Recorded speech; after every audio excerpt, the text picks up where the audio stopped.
Bienvenidos a Mechanic Duck. Hola compañeros, buen día. En esta ocasión resolveremos el problema 4.142 del libro BIR Estática, concerniente al equilibrio de cuerpos rígidos. El enunciado dice lo siguiente. Se usa una carretilla de mano para mover dos barriles, cada uno de masa de 40 kilogramos. Descuidar la masa de carretilla de mano. Determinar, inciso A, la fuerza vertical P que debe aplicarse al mango para mantener el equilibrio cuando alfa es igual a 40 grados. E inciso B, la reacción correspondiente en cada una de las dos ruedas.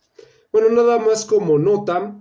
En el problema que viene en el libro BIR, el ángulo alfa nos dice que es igual a 35 grados. En este caso, el problema que vamos a resolver nos cambia ese ángulo a 40 grados. Pero a final de cuentas, el esquema, las dimensiones y los demás datos son los mismos. Entonces, comenzaremos planteando un diagrama de cuerpo libre en el cual mostramos todas las fuerzas que interactúan con el sistema. Nos podemos dar cuenta que en el punto A está nuestra carga P que debemos de calcular. Tenemos dos reacciones en B debido a que son dos ruedas. Tenemos el peso W del barril 1 y tenemos el peso W del barril 2. En este caso denotamos que es el mismo peso debido a que tienen la misma masa. Y también descomponemos en sus componentes rectangulares. En el peso 1, que es la concerniente a color rojo, podemos ver que podemos sacar dos componentes rectangulares. Una que es la de color guinda y una la de color rosa.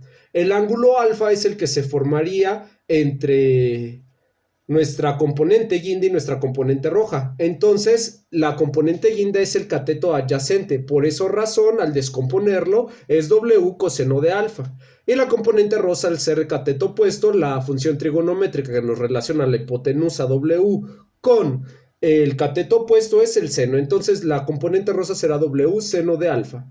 Y a su vez, también descomponemos a la componente verde, a la componente W de color verde. El cateto adyacente es el azul, W coseno de alfa, y el cateto naranja es la componente naranja es el cateto opuesto, W seno de alfa. ¿Por qué la descomponemos? Porque utilizaremos el concepto de transmisibilidad para poder mover los vectores a lo largo de su línea de acción y que me generen momentos. Y esto lo hacemos para que se nos facilite la resolución del problema. Entonces, una vez que ya ubicamos las componentes de los dos pesos, procedemos a transmitir los vectores a lo largo de su línea de acción. A final de cuentas, nosotros haremos sumatoria de momentos en el punto B, que es el centro de la rueda.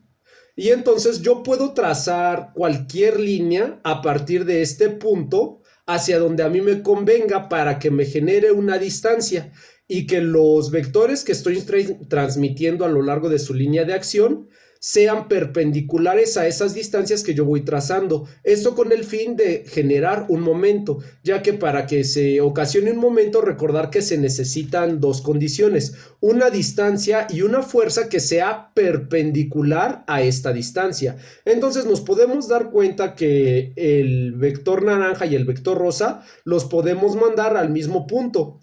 Y de ese punto hacia el lugar donde estoy haré sumatoria de momentos, hay 300 milímetros y se cumple la primera condición, una distancia y la perpendicular. A su vez, muevo los vectores azul y guinda a lo largo de su línea de acción para que me hagan un brazo de palanca con respecto de B. La distancia que va a haber de B al vector guinda son 80 milímetros. Hay una distancia y una perpendicular, es lo suficiente para que se me haga un momento. Igual el vector azul, la distancia que habrá del punto B será 80 más 350 y la perpendicularidad se cumple para que se genere un momento. Y ahora simplemente el vector A igual lo muevo a lo largo de su línea de acción, que es el eje vertical, y trazo una línea desde el punto B que sea perpendicular a la fuerza P. Y nos damos cuenta que lo podemos relacionar con el ángulo alfa y la hipotenusa, ya que se nos forma un triángulo rectángulo. La hipotenusa será 500 más 350 más 80 y la distancia que habrá del punto B hacia donde se estará aplicando la fuerza P será el cateto adyacente. Entonces la función trigonométrica que nos relaciona la hipotenusa y el cateto adyacente serán la sumatoria de las distancias por el coseno del ángulo alfa. Si nos damos cuenta, al descomponer el peso en sus vectores, es más fácil visualizar los momentos que se hacen en torno a el punto B. Entonces, una vez que hemos explicado esto, ya podemos proceder a hacer nuestra sumatoria de momentos. Tenemos nuestro diagrama para seguir explicando.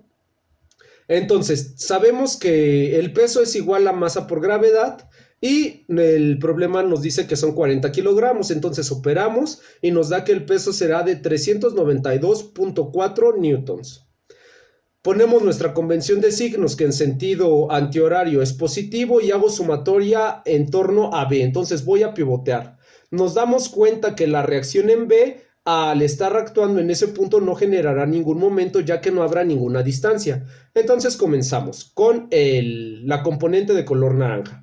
300 W seno de alfa. ¿Por qué W seno de alfa? Es por lo que explicamos en el paso anterior, ya que es la componente es el cateto opuesto. Y el brazo de palanca va a ser 300 en sentido antihorario es positivo, más 300 W seno de alfa. El cateto rosa tiene la misma componente y la misma distancia y está actuando en la misma dirección, por lo tanto el giro también será en sentido antihorario, y por ende es positivo. Menos 80, que es la distancia que hay de B hacia donde está actuando el vector guinda, W coseno de alfa, que es la magnitud del vector. Gira en sentido horario con sentido negativo. El vector azul girará en el mismo sentido, o sea que va a ser negativo. La distancia que hay de B al punto de aplicación del vector es 80 más 350, 430, y su magnitud es W coseno de alfa, por lo que ya hemos explicado. Más 930 coseno de alfa P. ¿Por qué? Porque 500 más 350 más 80 nos dan 930, pero yo necesito la distancia horizontal y es lo que habíamos explicado en la diapositiva pasada. Podemos relacionar a la hipotenusa y al cateto adyacente con la función coseno. Y la fuerza P que me generará un momento en sentido antihorario es P, con sentido positivo. Y ya una vez que tenemos esta ecuación, simplemente la vamos a despejar a P y todo esto está sumando, está restando, pasa sumando, está restando, pasa sumando, estos dos términos se están sumando, pasan restando. Si nos damos cuenta, simplificamos este término porque 300 más 300 da 600. 930 coseno de alfa quedaría multiplicando a la fuerza P, pasará dividiendo. Y ahora simplemente recordemos los datos. W es igual a 392.4 newtons, alfa es igual a 40 grados, sustituimos en la ecuación y operamos con ayuda de la calculadora y llegamos a que la fuerza para la cual se mantiene en equilibrio es igual a 2.7595 newtons. Y ya dimos solución al inciso A. Ahora simplemente daremos solución al inciso B. Para eso retomamos el primer diagrama de cuerpo libre que hicimos y no vamos a considerar ya las componentes, ya que simplemente se hará sumatoria de fuerza en el eje vertical, en el eje de la Y. Decimos que hacia arriba es positivo y eso tiene que estar igualado a 0. P, que es nuestra fuerza por la cual mantendremos en equilibrio y que se calculó en el paso anterior, menos 2 veces W, ya que es la misma magnitud, más 2 veces la reacción en las ruedas. Recordar que el 12 simplemente es porque tenemos dos ruedas y el problema nos pide la reacción en cada uno. Eso será igualado a 0. Despejamos a la reacción que sufrirá la rueda. El W está restando, pasa sumando, P está sumando, pasa restando y el 2 queda multiplicando, pasará dividiendo. Y simplemente hacemos la sustitución de los valores. W es igual a 392.4 y la carga P es igual a 2.7595. Recordar que esa carga es la que calculamos en el paso anterior. Operamos con ayuda de la calculadora y llegamos a que la reacción en B es igual a 391.02 newtons. Y bueno, esas serían las dos soluciones que nos pide el problema. Ya saben, compañeros, si tienen dudas, comentarios, lo pueden dejar en la caja. Hasta luego.